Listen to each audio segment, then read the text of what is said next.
बीते दिनों तुर्की और सीरिया में आए तबाहकारी भूकंप में हजारों लोगं की जानें गई है। अंदाजा है कि करीब 16,000 लोगों की जान इस विनाशकारी भूकंप में गई है। एक बड़े भूकंप और उसके बाद आए आफ्टर शॉक ने इस पूरे इलाके को दहला दिया है। 7.8 की तीव्रता वाले भूकंप ने बड़ी बड़ी बिल्डिंगों को ताश के पत्तों की तरह धराशायी कर दिया और इस तबाही में बड़े पैमाने पर जान माल का नुकसान हुआ है। अब फिच ने एक रिपोर्ट में बताया है कि तुर्की में आए इस भूकंप से कितना बड़ा नुकसान हुआ है। फिच ने कहा है कि वैसे तो इस तबाही में हुए आर्थिक नुकसान, जिसमें इंश्योर्ड और अनइंश्योर्ड दोनों तरह के लॉसेस शामिल हैं, उसका अंदाजा लगाना मुश्किल है, लेकिन शुरुआती अनुमानों से पता चल रहा है कि नुकसान 4 अरब डॉलर या इससे भी ज्यादा हो सकता है।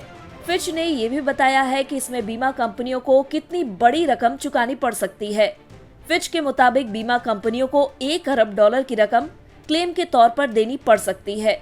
हालांकि इंश्योर्ड लॉसेस की रकम के कम होने के पीछे वजह इस इलाके में इंश्योरेंस कवरेज का कम होना है। 4 फरवरी को सेंट्रल तुर्की और वेस्टर्न सीरिया में एक भयावह भूकंप आया और इसके बाद कई आफ्टर शॉक्स आए।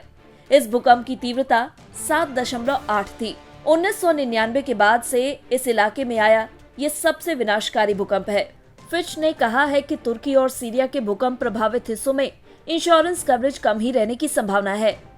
1999 में इज़मित अर्थक्वेक के बाद 2000 में तुर्किश कैटास्ट्रोफ इंश्योरेंस पूल या TCIP तैयार किया गया था, ताकि शहरी इलाकों में भूकंप से रेसिडेंशियल बिल्डिंगों को होने वाले नुकसान की भरपाई हो सके। हालांकि इसमें मानवीय लॉस, लायबिलिटी क्लेम या कारोबार में आने वाली अड़चनों जैसे इनडायरेक्ट लॉस को कवर नहीं किया गया था। इसके साथ ही फिच ने कहा है कि वैसे तो अर्थक्वेक इंश्योरेंस कवर तुर्की में अनिवार्य है, लेकिन इसका आमतौर पर पालन नहीं किया जाता है।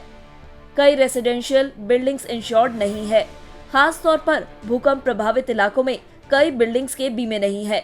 इसकी वजह ये है कि इन इलाकों में ज्यादा आमदनी वाले लोग नहीं रहते हैं और इस वजह से इनके लिए बीमा कवर लेना आसान नहीं है। फिच ने कहा है कि TCIP बड़े तौर पर री इंश्योर्ड है। फिच का अनुमान है कि री इंश्योरेंस का कवर 2 अरब डॉलर से थोड़ा सा ज्यादा है। तुर्की जैसे हालात ही सीरिया में भी हैं। सीरिया के भूकंप प्रभावित इलाकों में इंश्योरेंस कवरेज कम ही रहने की आशंका है। तुर्की में लंबे वक्त से चले आ रहे गृह युद्ध के चलते वहां की अर्थव्यवस्था बुरी तरह से अस्त व्यस्त है।